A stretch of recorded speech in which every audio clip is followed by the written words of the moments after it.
When we studied the philosophy of Immanuel Kant, I said that the revolution in ideas that was precipitated by Kant's work had greater impact on American civilization than our actual government revolution of 1776. But if there's any philosopher whose thinking had a greater impact on the whole of Western civilization, and in a short period of time, it would be that of Karl Marx. I mentioned that when I was in high school, there were 2 billion people on the face of this earth, and by 1965, the number of people who were under the regimes of communist government and who lived behind the Iron Curtain were 2 billion people. That is the same number of people who populated the entire globe in 1957, just a few years later. As the world progressed in its population, it reached that same number of those who were under the tyranny of Marxist governments. And so if we think that ideas have consequences, then we certainly see that manifest in the philosophical work of Karl Marx. But we also understand from the beginning of our study that not only are there consequences to ideas, and that ideas shape events, but also events have the same reciprocal tendency to spawn new ideas.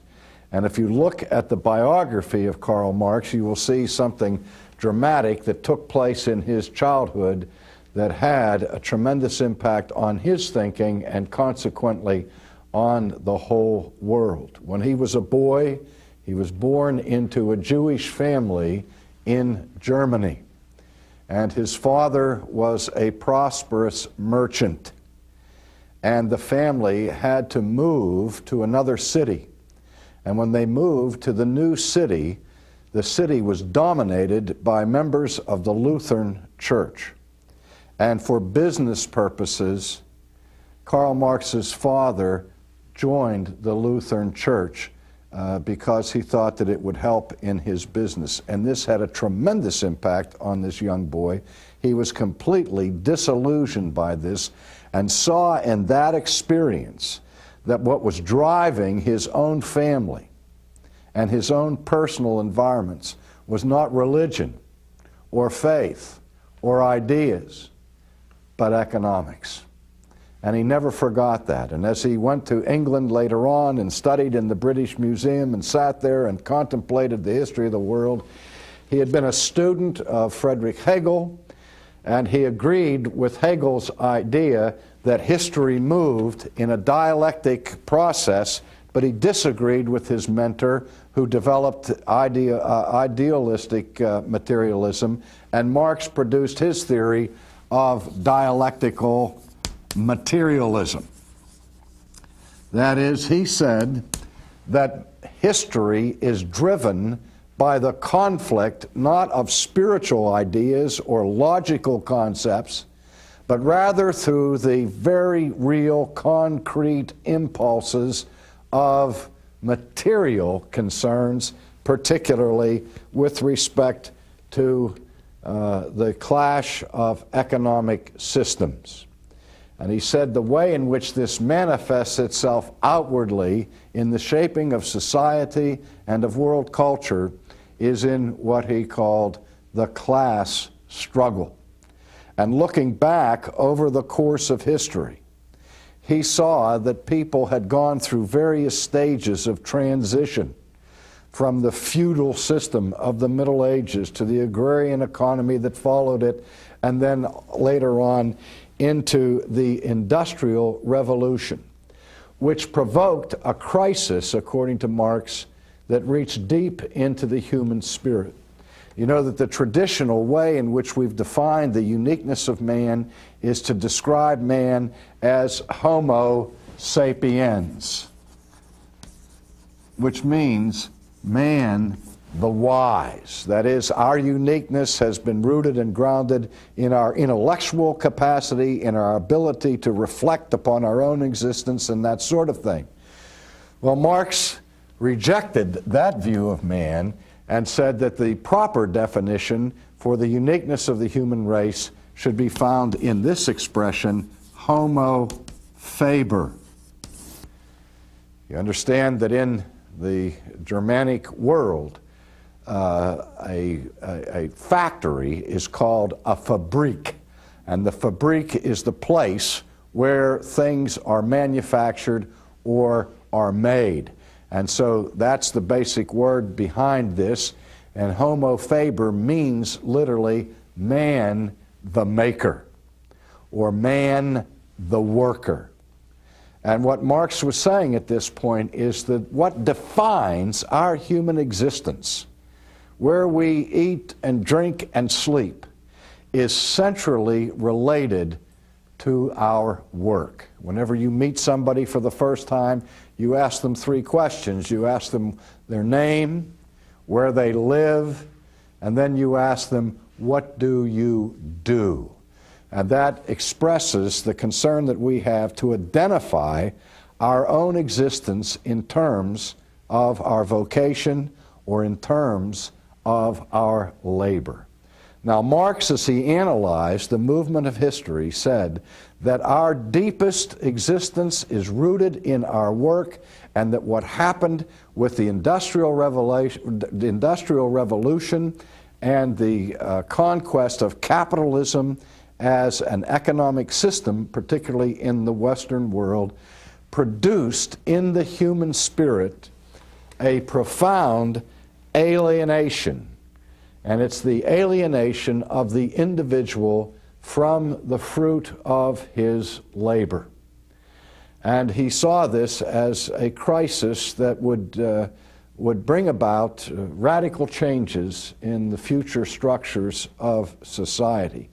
Unlike the philosophers of history that had preceded him, such as Hegel, who looked for history to flow out of this dialectical process through a built-in evolutionary system by which history just happens to move by invisible laws in a given direction, Marx came to the conclusion that if we can see where society ought to be and is not there, that is, if we can envision a better world order than we presently enjoy, we should not wait for the impersonal forces of evolutionary history to bring that about, but we need to take action to change the given structures of the day.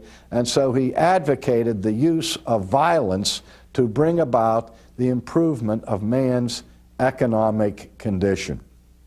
You've seen the slogan, Arbeit macht frei, labor makes free, and workers of the world unite, all having its roots in the impetus of Marx's philosophy, where he encouraged the proletariat, the working class, to rise up in revolution against the ownership class to bring about a new world order through violent revolution, which revolutions occurred with great rapidity in the earlier part of the 20th century that brought about dramatic changes to the society of this world. Part of this alienation from his labor that Marx spoke of was this: in a rural economy, in an agrarian economy, the farmer is more or less self-sufficient, much more self-sufficient than in an industrialized society. And he owns his own tools, but most significantly, he enjoys the fruit of his own labor. When the transition came from that kind of an environment to an industrialized environment, then people began to work for wages, where they did not participate in the ownership of the company or the factory in which they work, and did not own the fruit of their labor. And so Marx saw this modern system as a reinvention of slavery. Not the kind of slavery that the feudal serf lived under the military leadership of the barons of that day, but now it was a slavery imposed by the factory owners, the owner of the the owner of the company store, for example, who gave a pittance by way of salary to the worker and to the laborer, but the great bulk of the profit from this industry went to the owner. And as a result, people were cut off from the fruit of their labor. And also, at this point, Marx raised a serious challenge against the capitalistic view of value. That according to capitalism, the laws of economics that rule are the basic laws of supply and demand. And what drives the value of goods and services up, obviously, is scarcity more than anything else. And so, one of the reasons why the managerial class earns so much more money than the working class is because the knowledge that they bring to the job is scarce, and it has a greater value per person in the success of the capitalistic enterprise.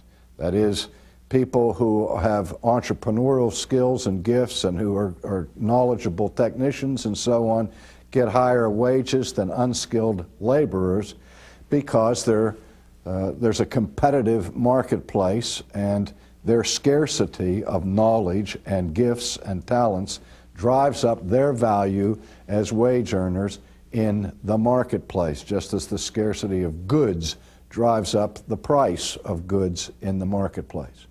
And over against that way of doing things, Marx created or emphasized what he called the labor theory of value. That the way in which wages should be paid is on the value of the labor that is brought rather than on the scarcity of it. That it's the hard toil of the man in the blast furnace that really makes it possible to produce steel. And his great energy, cost, and sweat and toil should be the subject of a much greater reward, because the value of work is intrinsically related to the effort that is produced. Now also, in this understanding of things, Marx saw that the key advantage that the owners had over the workers was that the owners owned and controlled the means of production. We say that whoever owns the tools owns the game. When I was a kid and we played baseball, we didn't have organized baseball games, we didn't have official umpires, and so we had to referee, as it were, ourselves, among ourselves. And if there happened to be a disputed call at first base, I say I'm safe, and the other guy says out, and one team all agrees that he's out, and the other team all says safe. Who decides? Well, it would usually come down to this: it's my bat, it's my ball, I'm safe. Because without me, there is no baseball game, because I own the means of production. I own the tools. And he understood that the invention of tools is what propelled the world into the industrial age.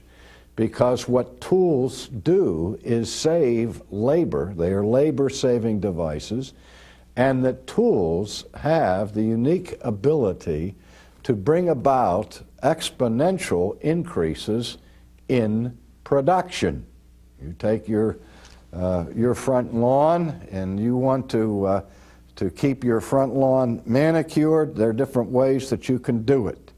You could go out there with a pair of scissors and cut each blade of grass individually to keep your lawn manicured. It would be very inexpensive in terms of the tool that you use. But at the same time, it would be labor-intensive and time-consuming. You can improve your productivity in cutting your grass by getting a more sophisticated tool.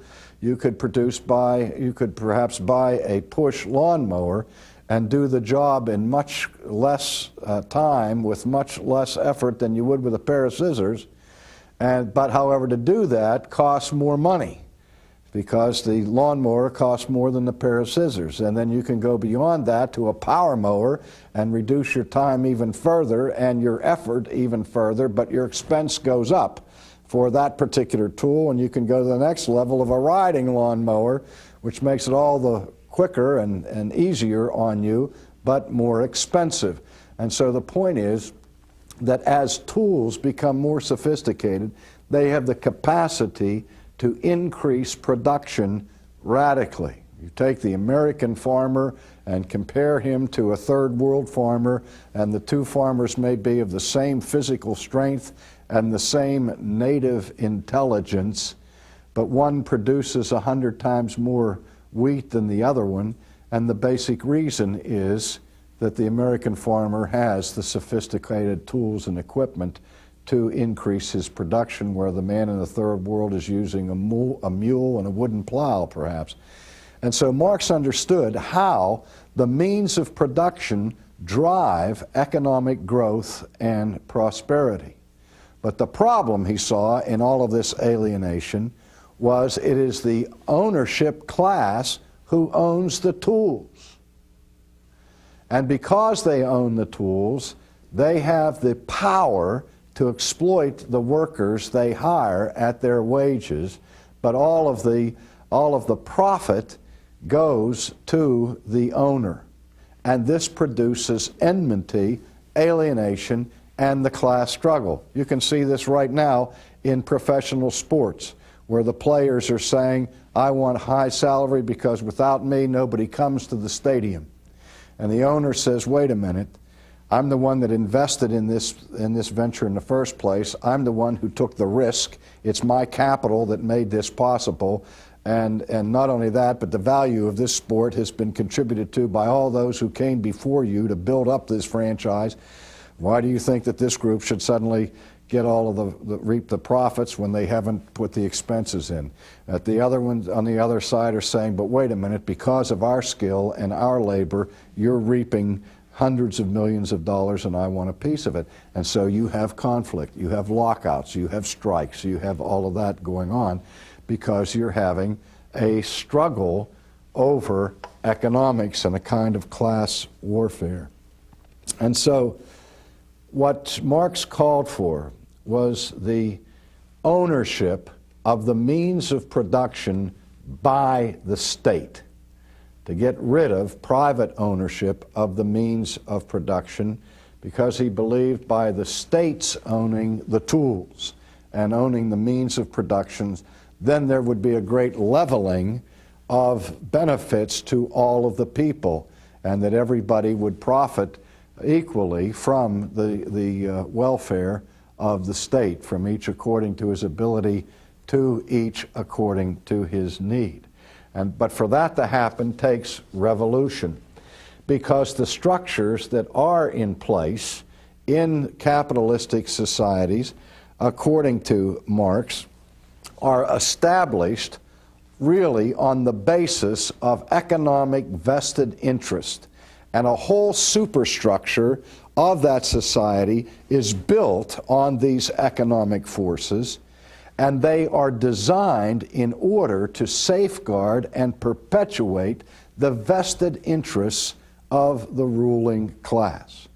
The two institutions that Marx criticized most radically were law and religion. He said that the capitalist societies say that they build their legal structure on the basis of some transcendent concept of justice, where Lady Justice has a blindfold and natural law dominates. And he said, no, that's not how it really happens. What really happens is that the legal structure of a given society will always reflect the vested interests of the ruling class. That is, the laws will favor the rich and disenfranchise the poor. They will favor the owner and be harmful to the worker. And so the idea of a just society based on natural law is a mythological concept that is perpetrated by the fraud of the ruling classes. And this is seen all the more forcibly in the presence of religion. You've heard the phrase that wasn't originated with Marx but was used by Marx and his followers, that religion is the opiate of the masses. That is, that religion is used by the ruling class to put the working class, which is always in the majority, asleep, to cause them to be dulled and numbed to their pain. We might use the American cotton plantation during the earlier period of our history that used slave labor.